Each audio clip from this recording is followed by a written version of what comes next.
Hello दोस्तों, आज dictation होगी 140 शब्द प्रति मिनट की। अभी स्टार्ट होती है कुछ ही सेकंड में। लिखिए। मिशन इंद्रधनुष के तहत 3.5 करोड़ से अधिक बच्चों का टीकाकरण किया गया। गरीब के हक का राशन कोई दूसरा न छीन ले, इसके लिए 100% राशन कार्ड को डिजिटल किया जा चुका है। 90% राशन कार्डों को आधार से जोड़ा जा चुका है। रसोई के धुएं से गरीब बहन बेटी की सेहत न खराब हो, इसके लिए उज्ज्वला योजना के तहत 8 करोड़ से ज़्यादा मुफ्त कनेक्शन दिए गए हैं। गरीब बहन बेटी की गरिमा बढ़े, उनकी परेशानी कम हो, इसके लिए स्वच्छ भारत मिशन के तहत 10 करोड़ से ज़्यादा शौचालय बनाए गए हैं। घर में काम करने वाले भाई बहन, गाड़ी चलाने वाले, जूता सिलने वाले, कपड़ा प्रेस करने वाले, खेतीहर मजदूर, ऐसे गरीब साथियों को भी पेंशन मिले, इसके लिए प्रधानमंत्री श्रम योगी मान धन योजना चलाई गई। गरीब को बैंकिंग व्यवस्था का लाभ मिले, इसके लिए 41 करोड़ से अधिक गरीबों के जनधन खाते खोले गए। इनमें से आधे से अधिक खाते हमारी गरीब बहनों और बेटियों के हैं। माननीय सदस्यगण, ये सिर्फ आंकड़े नहीं है, इनमें से हर आंकड़ा अपने आप में एक जीवन गाथा है।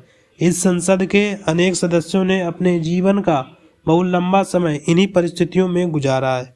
हमारे जिस कार्य से गरीब भाई बहनों की चिंता, उनका दुख और तकलीफ कम हो सके, उन्हें अधिक से अधिक मूलभूत सुविधाओं के साथ जोड़कर सशक्तिकरण और आत्मसम्मान के पथ पर आगे बढ़ाया जा सके, ऐसा कार्य इस संसद में हमारी उपस्थिति को सार्थक बनाएगा।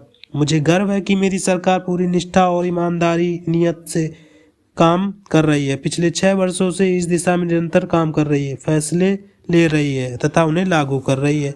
माननीय सदस्यगण, वीरता, आध्यात्म और प्रतिभाओं की भूमि पश्चिम बंगाल के सपूत गुरुदेव रविन्द्रनाथ टैगोर के बड़े भाई ज्योतिरिंद्रनाथ टैगोर ने देश प्रेम से भरे एक ओजस्वी गीत की रचना की थी।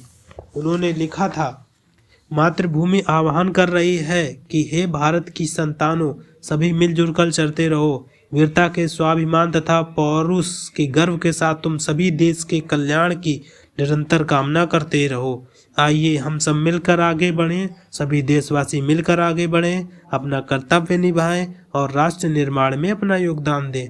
आइए भारत को आत्मनिर्भर बनाएं। आप सभी को बहुत बहुत शुभकामनाएं। बकाया मामलों के निपटान हेतु तथा स्वच्छता के लिए भारत सरकार के प्रत्येक मंत्रालय में विशेष अभियान चलाया जा रहा है।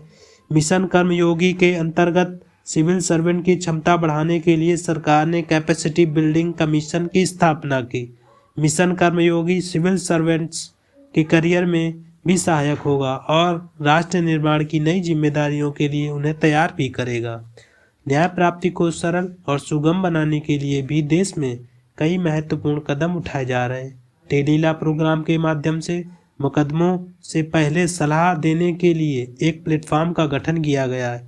विवादों के निपटारे में गति लाने के लिए मेरी सरकार ने राज्यसभा में मध्यस्थता विधेयक 2021 पेश किया है। आज देश की उपलब्धियां और सफलताएं देश के सामर्थ्य और संभावनाओं के समान ही असीम हैं।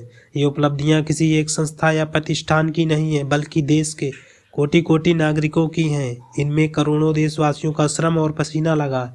ये सभी उपलब्धियां हमारे महत्वाकांक्षी लक्ष्यों की लंबी यात्रा में एक तरह से मील का पत्थर हैं और आगे बढ़ने के लिए हमारी प्रेरणाएं भी हैं।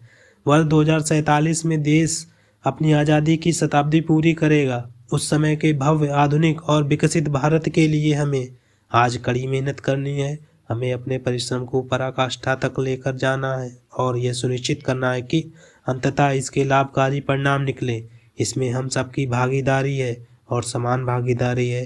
कोरोना काल में आप सभी सांसदों ने जिस तरह अपनी जिम्मेदारियों का निर्वहन किया और सभी सावधानियों का पालन करते हुए दोनों सदन संचालित हुए, मैं उसके लिए आप सभी की सराहना करता हूँ। आप सभी सांसदगण करोड़ों देशवासियों की आशाओं आकांक्षाओं के सारथी हैं।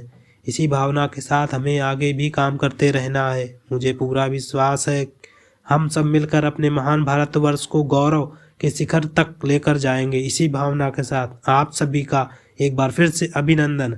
आप सभी का बहुत बहुत धन्यवाद।